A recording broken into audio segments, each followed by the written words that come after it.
Hello, everybody. Welcome to the 5th annual Russ Wilson Essay Contest. This is the awards ceremony.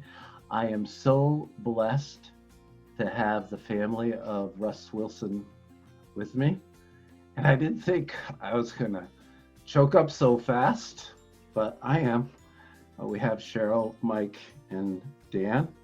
And Russ was a dear, dear friend of mine, and I've been a friend of the Wilson family for, oh my gosh, Dan, that was like 3rd grade. So that was probably, how old are you in 3rd grade? 8? So we're talking like 50 plus years. When you guys moved into Forest Hills, you know, near Buckley School. And I had already been situated on Vernon Street. Not that anybody needs to know that, but here I am. And I've been thinking a lot about Russ and our early days from, I can't listen to Black Dog by Led Zeppelin without thinking of Russ playing the guitar and jumping around on the mattresses downstairs in your basement. So that's like a song. But Russ was very special to me in the sense that when I first got into recovery, probably in the late 80s, Russ was there. I mean, he showed up like a year or so after I did, and we hung out for a couple of years, and he disappeared for like a while. But then he got back into recovery, had a strong foothold. He asked me to be his sponsor, but it wasn't really like a sponsor-sponsee relationship. It was more like friends, you know, and we'd meet for breakfast weekly. He was into recovery and he helped so many people, and he loved writing passionately. I think he loved writing more than he loved being an electrician, that's for sure. But and as he wrote, I was just kind of marveled at some of the things he did, even post on Facebook. And when he passed suddenly, what was it, June 28th, 2014? Do I have that right? Correct. Yes. Yeah. We were all shocked. I mean, just shocked. And I think one of his daughters gave me one of his hoop earrings, and I put that in my ear and wore that through my through hike of the Appalachian Trail. And so Russ was literally in my ear the entire trail. Yeah, Katie gave that to you. That was awesome that you wore that. Yeah, and I've given it back to her. And I just, there was one part on the trail, just a little story. I came to this place, and the name of the place was Wilson Gap. And I literally felt his presence with me. It was extraordinary. It was a very spiritual moment. And I'm probably messing this all up, but you know, that's the way I do these things. And I didn't even say hi. There's Amy's there too. Hi, Amy. And she's helping us coordinate all this. But I want to, Dan, I'll turn it over to you first, and you can introduce Mike and Cheryl, or however you want to do this, but I'll turn it over to you and kind of ask you, you know, what's it like being a judge for all this, and any other thoughts or reflections you might have. Thanks, Phil. I guess I want to say it's really great to have a friend like you who keeps the memory of my brother alive. I told you when you asked me to do this, I was humbled. And since you've known me 50 years, you know how hard it is to humble me. So congratulations, you did it. Mm-hmm. But we all really appreciate it. And my younger brother Mike is here, and he's in Dallas, Texas right now. And my sister Cheryl, and she's in Tampa, Florida. So we've got the country covered. As far as the writing, I mean, the writing was just fantastic. It was hard to choose a winner because the quality was so good. And really, for me, the entries are hard to read because they're so passionate and so honest. And some of the folks are obviously struggling, but the writing was so good that I couldn't stop reading. I had to finish. and I really appreciated all the effort that the people put into it. And I think they especially did a great job of describing the recovery experience during a pandemic. I mean, I have my own little problems in life, but when I read about through these essays and realize what these people are going through, boy, it's really a challenge. And they're all fortunate there's an organization like CCAR to help them through it. So I'm just feeling a lot of appreciation today.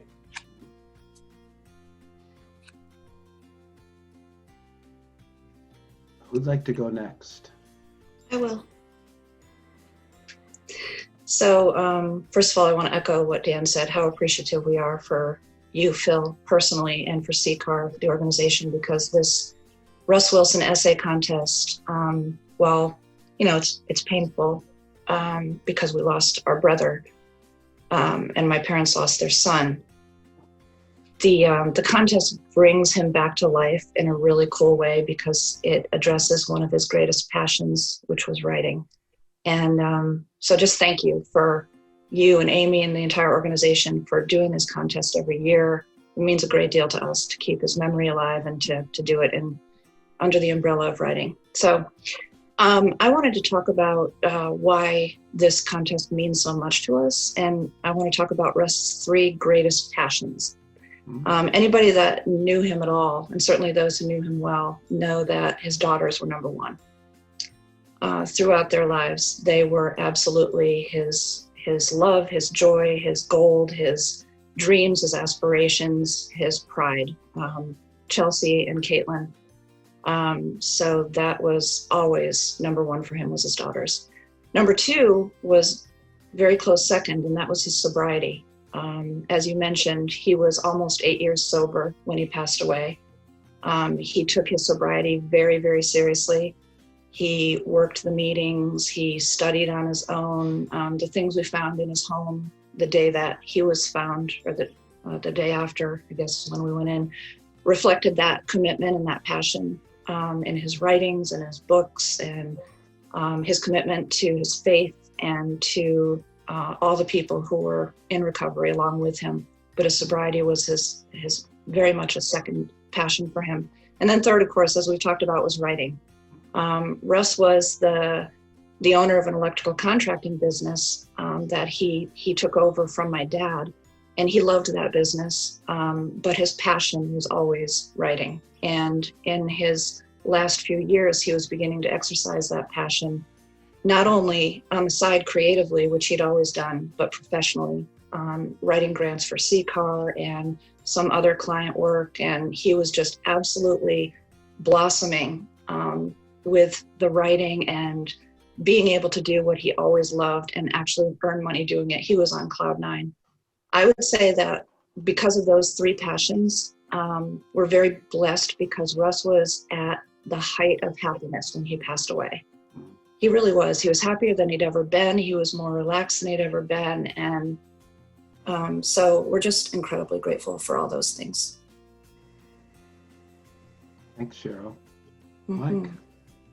Well, I want to start too by thanking you, Phil, and CCAR for honoring Russ's memory with this contest. It means so much to us every year to know that you've done it, and to feel like Russ is still contributing in some way to the recovery of so many good people whom he cared about and helped in his life, and he's part of a community that he was.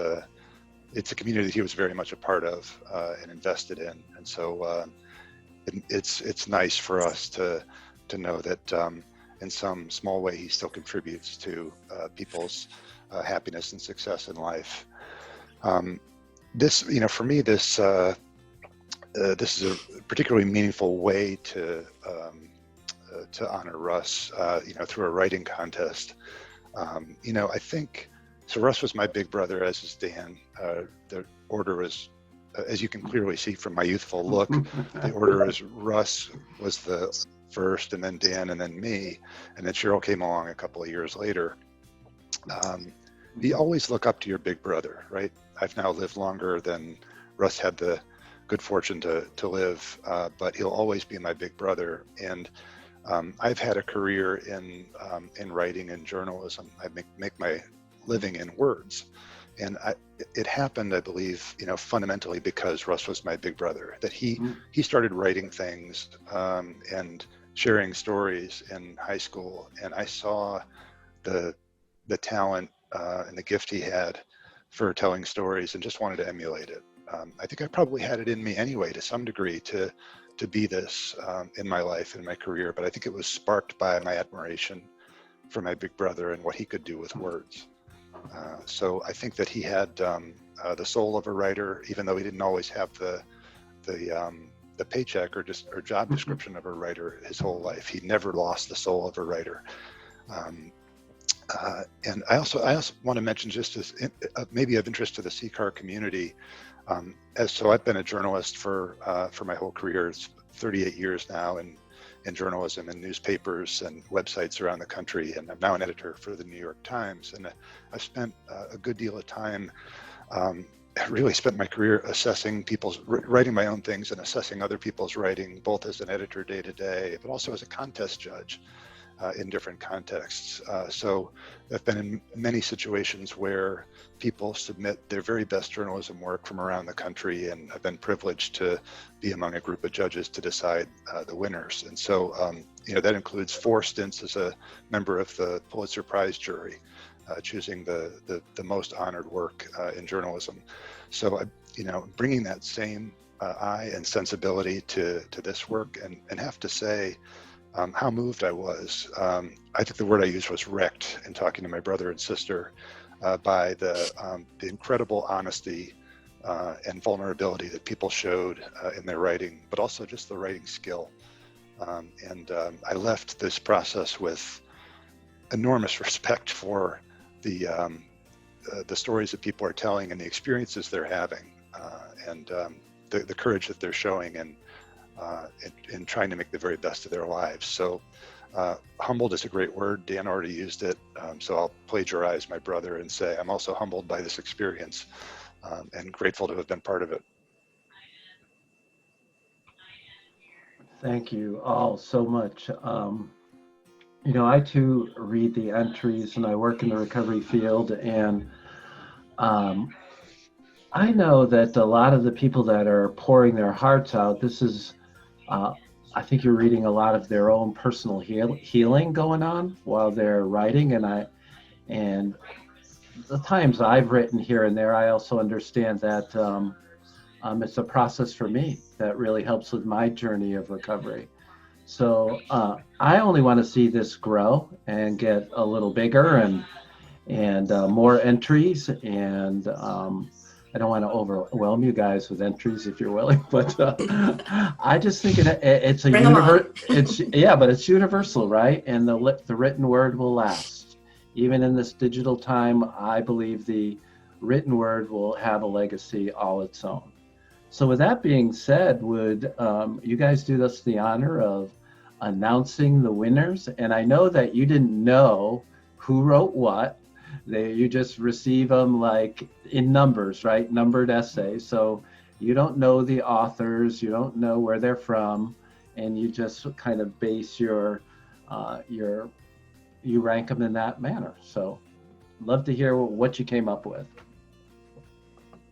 All right, well, good. So I've been nominated to announce those winners on behalf of my brother and sister, and of course on behalf of Russ and CCAR.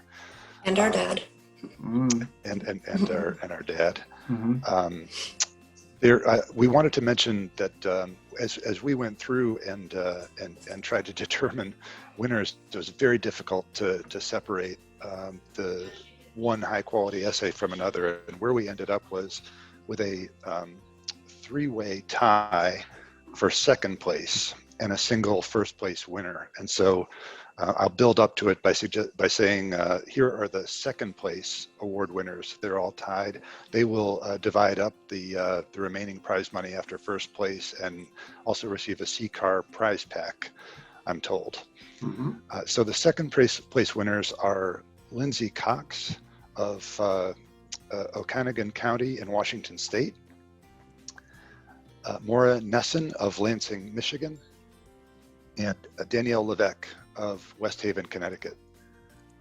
Each of them wrote movingly about their recovery experience, and with insight that we all thought, my brother and sister and I all thought would be of great benefit to other people in recovery, and really to any reader who was fortunate enough to see those essays. So we want to congratulate Lyndsey, Maura, and Danielle on their. Great job, guys. Pardon me, Cheryl? I just said great job, guys. Yes. To the winners. So congratulations to them. Mm-hmm. The winner of the Russ Wilson essay contest for this year is an essay titled "The Sand Shifts Under My Feet" by Meghann Perry of Bridgewater, Mass. Just a very beautifully done, insightful, moving essay about her own place in the world and where she feels on solid ground and where she doesn't.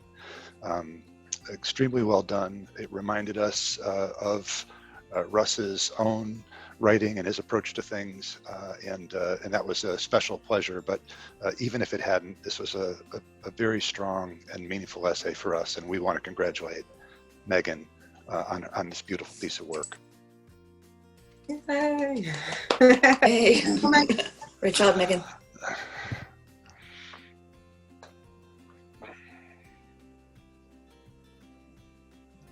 You had no way of knowing this, but Meghann is also has worked a lot with CCAR to help us craft stories in the world of storytelling. So she also on our CCAR website, where you can find the winning essays, you can also see Meghann's stories along with about 25 other people doing this beautifully crafted 3 to 5 minute version of a recovery story. So congratulations, Meghann. I know you are going to be very surprised and pleased. I want to thank everyone for your participation. I thank all of you, Cheryl, Mike, Dan, for taking the time.